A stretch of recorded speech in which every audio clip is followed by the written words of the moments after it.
Muito bem, tá aí então o técnico do Vasco falando sobre o jogo de sábado, né? O Vasco muito focado nisso. E o Zubeldia falando do time, do jogo, do tempo que teve para treinar. O Lucas falando da sua.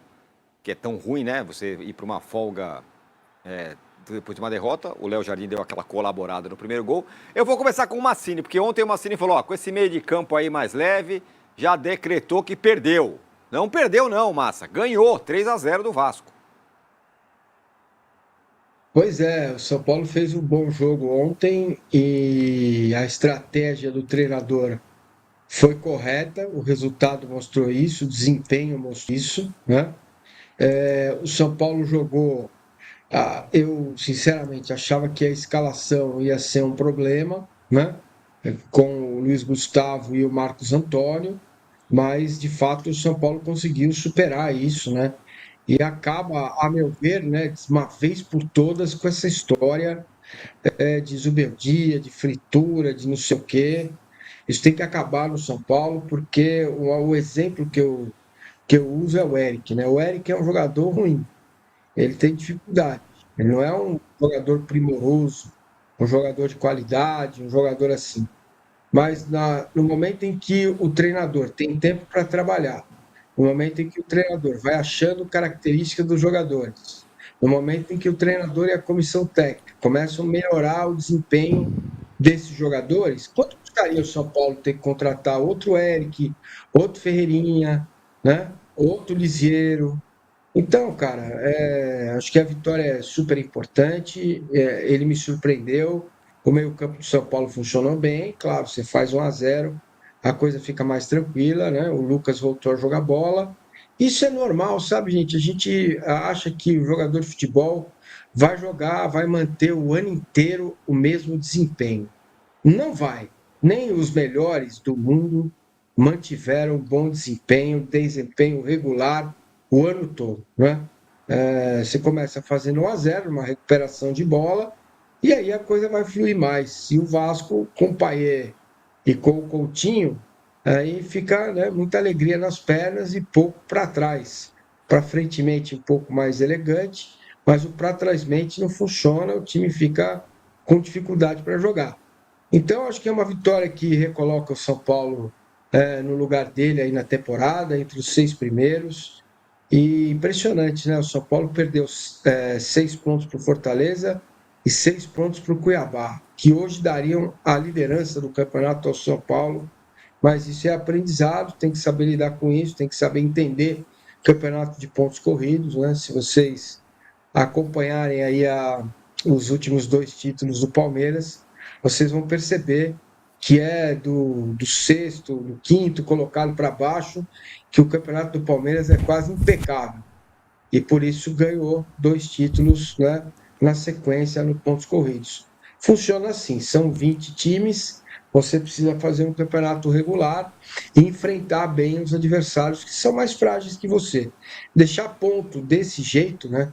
Então, vou falar, se fosse um empate contra o Fortaleza e 2 vitórias contra o Cuiabá, pronto, né? Até que venceu o Fortaleza fora de casa, não é tarefa fácil, ninguém conseguiu esse ano ainda no Campeonato Brasileiro. O próprio Palmeiras tomou uma tunda lá de 3-0. Eu entendo isso, tudo bem. Agora, contra o Cuiabá e o Fortaleza em casa, talvez você pudesse ter feito 7 pontos e o São Paulo estaria brigando para ser campeão ainda. Mas o que fica para mim é o fim dessa história do meu dia, é o fim de papo.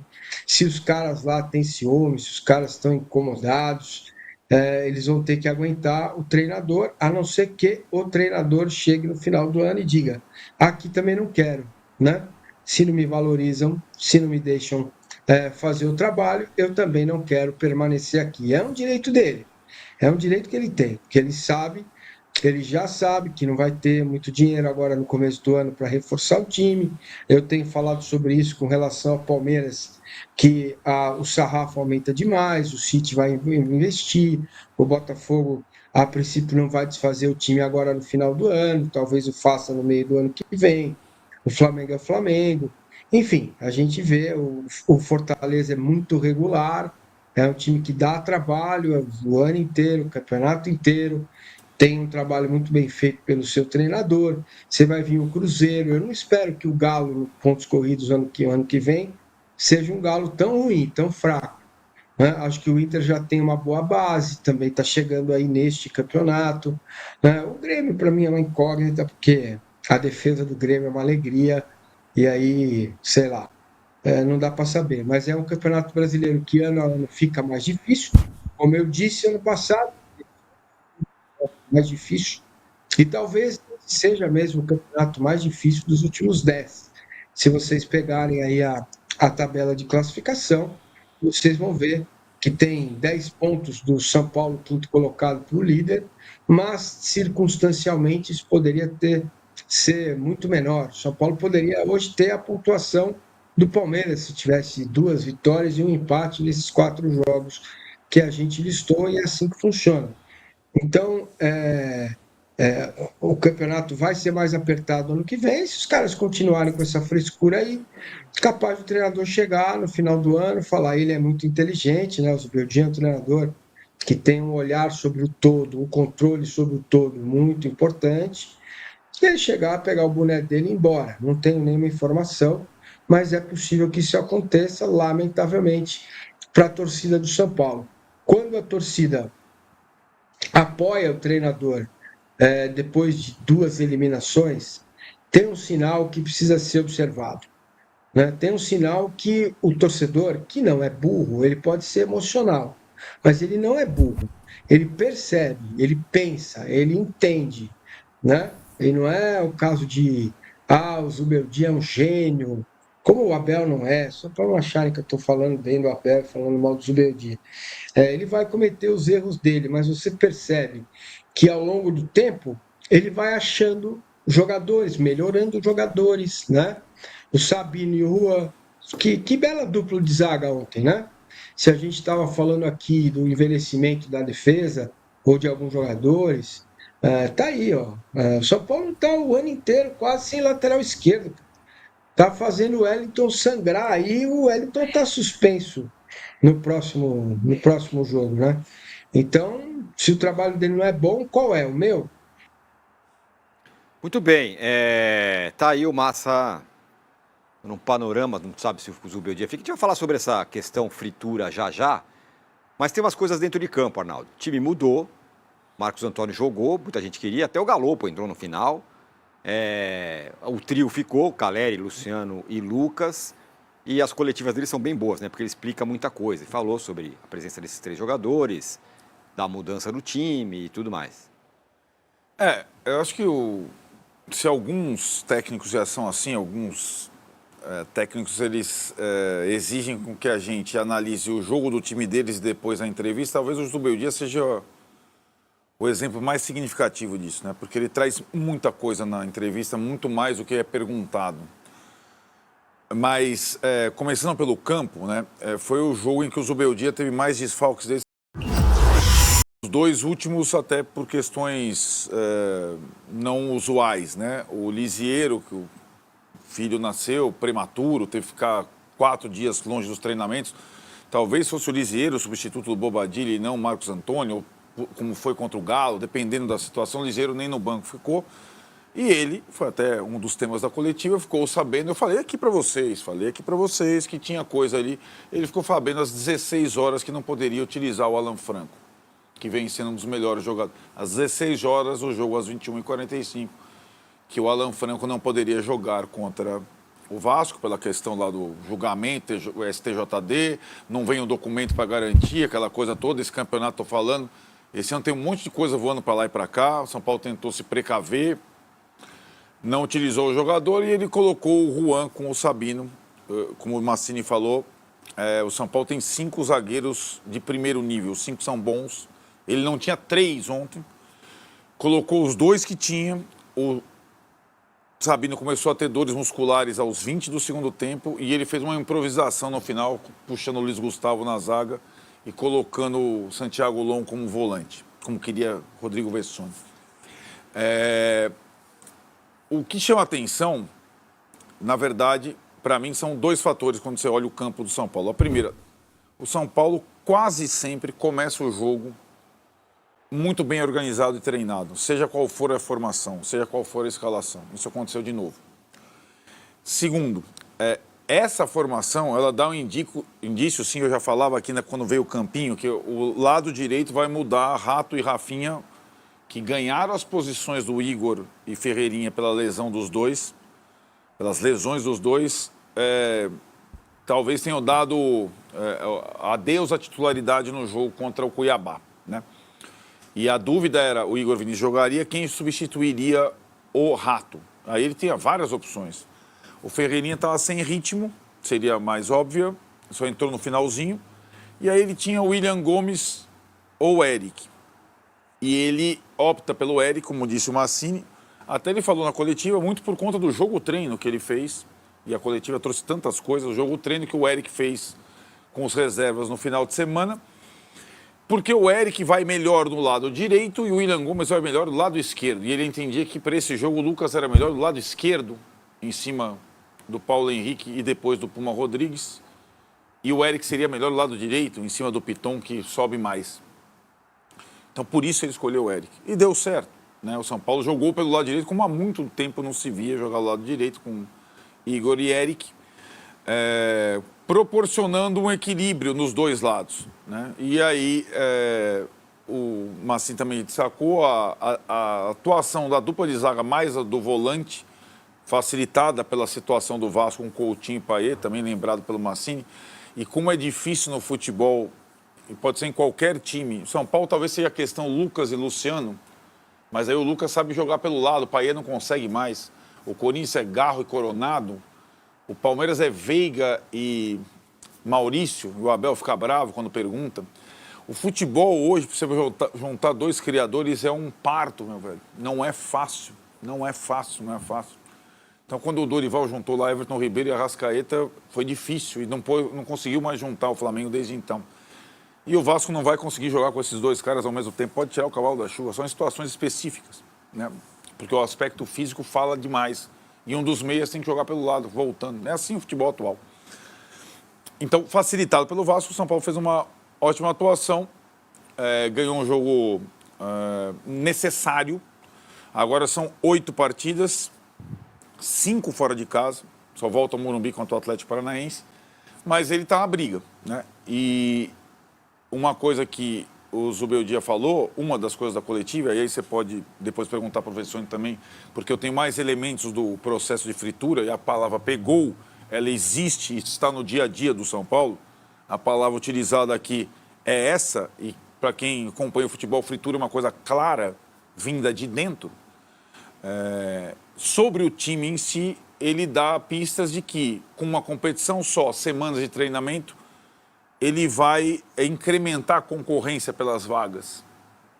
Coisa que, na cabeça dele, durante o São Paulo, nas Copas, era quase que impossível. O time das Copas treinava e jogava as Copas, o time do Brasileiro treinava e jogava o Brasileiro. O São Paulo jogou com 6 rodadas com o time reserva no Brasileiro, né?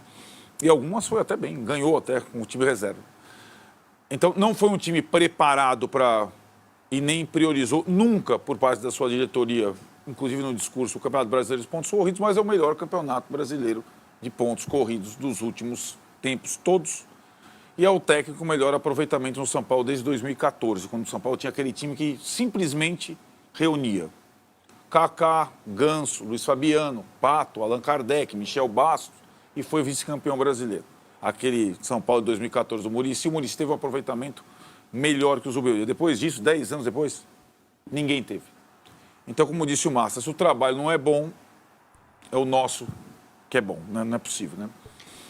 Ô, Vessa, tudo muito bom, tal, bom jogo do São Paulo, mas também não podemos tirar da conversa duas questões sobre o Vasco, além de ter escalado os 2 meias aí, o que era um time bem fragilizado do ponto de vista da marcação.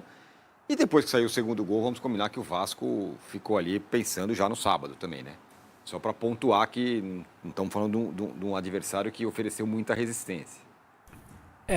O jogo, primeiro que a hora que eu olhei para a TV, eu achei que era Flamengo e São Paulo no... o Tironi gosta era dessas... Vasco viu? e São Paulo O Arnaldo não Tironi gosta de ter Tirone carro do adora a Arnaldo terceira camisa como mandante. Eu acho um absurdo. O carro do Tirone Arnaldo adora. é manual, que tem carburador ainda. É. Quando quebra, ele vai lá e troca o platinado. É assim. É que eu Claro. achei que era Flamengo e Vasco lá em O Arnaldo Campinas. rola o induzido do carro. É isso. Sabe o que é induzido, né? Induzido, é isso. Você sabe lá na Vila Madalena, quando eu nasci, onde eu nasci ali, que não é mais Vila Madalena, agora virou Manhattan, só tem prédio, não tem mais casa. Tinha um autoelétrico na esquina lá e ele chamava os moleques para ir lá e eu ia para ficar enrolando o induzido Aí, ó. para dar para o motor de arranque funcionar. Nossa. É isso. E aí eu ganhava doces depois. O Arnaldo mas é muito contra a doce. modernidade. Ele Aquele não gosta da pirulito camisa. Zorro, Ele não gosta da camisa nova do São Paulo, ele não gosta dessas coisas. Ar-condicionado também não pode. Eu gosto de tradição Aí, ele gosta de tradição, entendeu? futebolística. Camisa Aqui do a São gente- Paulo, por talvez... ele, a gente tava todo mundo de terno aqui, É até difícil hoje. ter uma Chapéu. camisa. É difícil ter uma mundo camisa cozinha. titular. Você é da maçonaria, não? Não, nem puta, pelo amor de Deus. A questão é a seguinte: se qualquer time joga como mandante uma camisa que não representa o time, pra mim é um absurdo. Se for jogar como visitante, pode até. Como não tinha nem mando de campo, né, Versões? Talvez Era eles o símbolo pensaram do Guarani, nisso, daí você pensou que era Pensou. Flamengo e Vasco. Beleza. Enfim, é só um olhar A ali. roupa olha- da Nora é manufatura manual ainda, até hoje. Tem tear. Ela Entendi. fala. Então era só esse plazinho em relação ao uniforme que ficou um tanto quanto estranho. São Paulo não costuma ter o terceiro uniforme, né? Meio. Acho que é o clube que menos tem, aliás, o terceiro uniforme. Mas Graças quando a tem, Deus. fica um tanto quanto estranho. Sabe o que me fez relembrar? O primeiro turno. Nesse exato programa eu falei o seguinte: o Vasco tem um mérito no 4-1? Tem. Só que é impossível sair um 4-1 se o adversário não colaborar muito.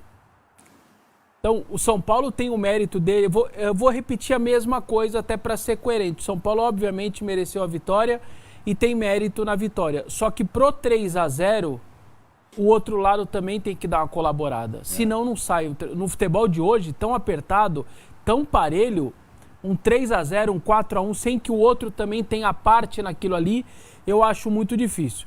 Então, quando você tem 3 na frente, com a idade que eles têm e características de não marcar muito bem, que é o Coutinho, o Payet e o próprio Verratti, pela idade que eles têm, pela característica como eles são, a parte física deles e tudo mais, e ainda você tem o Maicon lá atrás, com a idade que o Maicon tem, gente, nós estamos falando de 4 de 10 de linha. É muita coisa no futebol de hoje. O Maicon, ele participa dos 3 gols do São Paulo. Não que o São Paulo não tenha, mesmo no jogo de ontem, rejuvenescido Luiz Gustavo, Lucas, Caleri e Luciano. Isso. Mas, olha lá, olha o jeito mais agrupados. olha o né? jeito que o Luciano passa pelo Maicon. Sim. Ó, É. isso no futebol de hoje não tem como, gente. É. Então, assim, teve também esse fator que você lembrou, Tirone. Cara, sábado eu tenho um mundo... O treinador falou aí, 11 anos é o maior jogo da nossa história em 11 anos. Então, se ele tá pensando assim, você acha que os jogadores não estão pensando assim? Quando eu tomo 2-0, meu filho, ali acabou. E aí já começa o cara sossegado, eu não quero machucar, não quero ter lesão. Então, eu não tô tirando o mérito do São Paulo, mas eu acho que um 3-0 tão controlado, tão soberano assim, me parece também que o adversário colaborou e teve muito parte nisso daí também. Isto colocado, eu queria destacar só individualmente um jogador, que era um patinho, não era nem um patinho feio, ele era o patinho feio dos mais feios, que era o Sabino. A gente de vez em quando elogia aqui o Corinthians por umas sacadas que o Corinthians estava tendo tal, e tá tendo, assim, de caras ou livre no mercado tal. O Sabino vem machucado, o São Paulo confia que poderia recuperar, eu acho que o dele era joelho, certo? Vinha de uma cirurgia. Alguma coisa meio séria até, isso, né? é.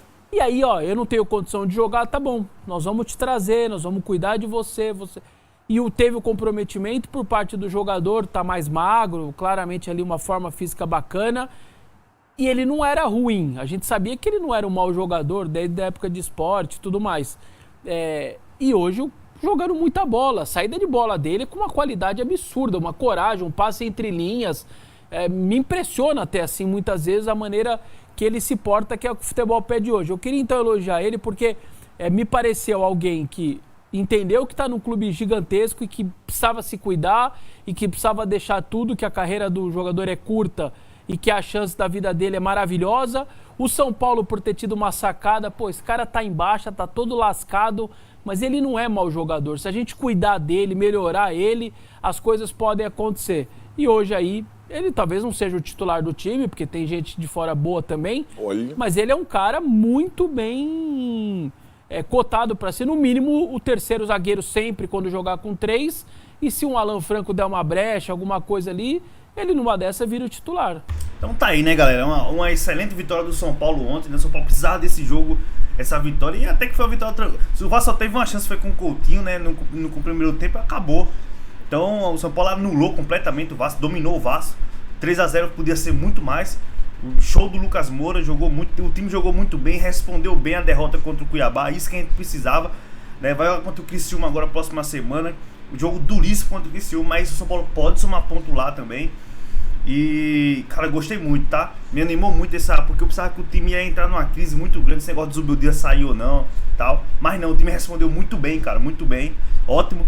E agora sim é descansar o time para a próxima semana jogar muito contra o Criciúma, porque a gente precisa também do resultado, a gente precisa ir para Libertadores, pessoal. Porque eu já falei, né? Não vai ter muito investimento no próximo ano, então a Libertadores dá uma bela de uma grana também. Então é isso, mas a vitória ontem foi essencial pro clube, é essencial pro time na tabela. Vamos secar o Flamengo hoje. Pra quem sabe na próxima rodada nós já aparecemos no G4, né? Quem sabe? Inscreve no canal, deixa o like, comenta sua opinião. Comenta aí qual foi os principais jogadores do jogo aí, o que você achou do jogo ou não. Comenta aí, todos crescem pra Band Esporte, link na descrição, valeu? E aí, vamos. Eu acredito do São Paulo, até no G4, cara. Porque o Flamengo também tá muito... Com o Felipe Luiz melhorou, mas também cai muito de nível também. E vai ser muito importante o São Paulo jogar esses 2 jogos fora de casa e tentar somar pelo menos 4 pontos, cara. Um empatezinho, uma vitória seria ótimo. Valeu? É nóis!